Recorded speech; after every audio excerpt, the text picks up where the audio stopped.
தாயே தமிழே வணக்கம். தாய் பிள்ளை உறவம்மா உனக்கும் எனக்கும். உலகத்தில் உள்ளவர்கள் தங்கள் பிள்ளைகளுக்கு தங்கள் தாய்மொழியில் பெயர் வைப்பார்கள். ஆனால் தங்கள் தாய்மொழியவே தங்கள் பிள்ளைகளுக்கு பெயராக வைக்கக்கூடிய கூட்டம் இந்த தமிழ் கூட்டம்.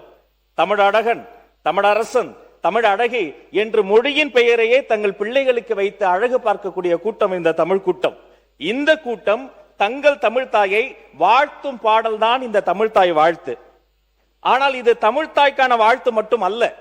இந்த பூமி தாய், நிலம், நிலத்தை சுற்றி கடல், இந்த கடலை, அந்த நீல நிற கடல் நீரை புடவையா சுத்தி இருக்கிறாளாம் பூமி தாய். நீராறும் கடல் உடுத்த நிலமடந்தை. அந்த பூமி தாய்க்கு ஒரு அழகான முகம், சீராரும் வதனம்னா முகங்க.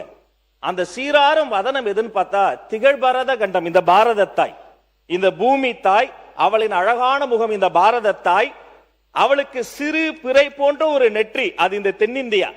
அந்த நெற்றிக்கு அழகு அதில் வைக்கிற ஒரு பொட்டு, அது இந்த தமிழ்நாடு என்னும் தாய். அந்த பொட்டு நெற்றிக்கு மட்டுமா வாசம் தருகிறது, 8 திக்கும் அப்படி புகழை மனமாக வீசுகிறது. அப்படி 8 திக்கும் புகழ் பறக்கக்கூடியதுதான் இந்த தமிழ்தாய். இத்தனை ஆயிரம் ஆண்டுகள் வளர்கிற பொழுது ஒரு தாய்க்கு வயதாகும் தானே. ஆனால் இத்தனை ஆயிரம் ஆண்டுகள் வளர்ந்த பின்னும் நீ எப்படிமா இன்னும் இளமையாவே இருக்கிற, உன் இளமைய வாழ்த்துறன்னு தமிழ் தாயை வாழ்த்தி, தமிழ் நாட்டை வாழ்த்தி, தென்னிந்தியாவை சொல்லி, பாரத தாயை வாழ்த்தி, இந்த பூமி தாயையே வாழ்த்தக்கூடிய பாடல் இது தமிழ்தாய் வாழ்த்து மட்டுமல்ல, உலகத்தாய் வாழ்த்து இந்த தமிழ்தாய் வாழ்த்து என்பதை இந்த அவையில் சொல்வதில் பெருமிதம் கொள்கிறேன்.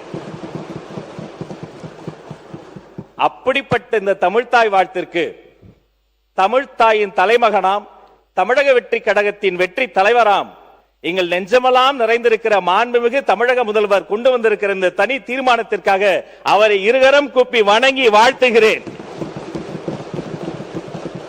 இனி பொது நிகழ்ச்சிகளில், கல்வி நிலையங்களில் எங்கெல்லாம் தமிழர்கள் வாழ்கிறார்களோ அங்கெல்லாம் தமிழ்தாய் வாழ்த்து மட்டுமே முதலில் ஒலிக்கும்.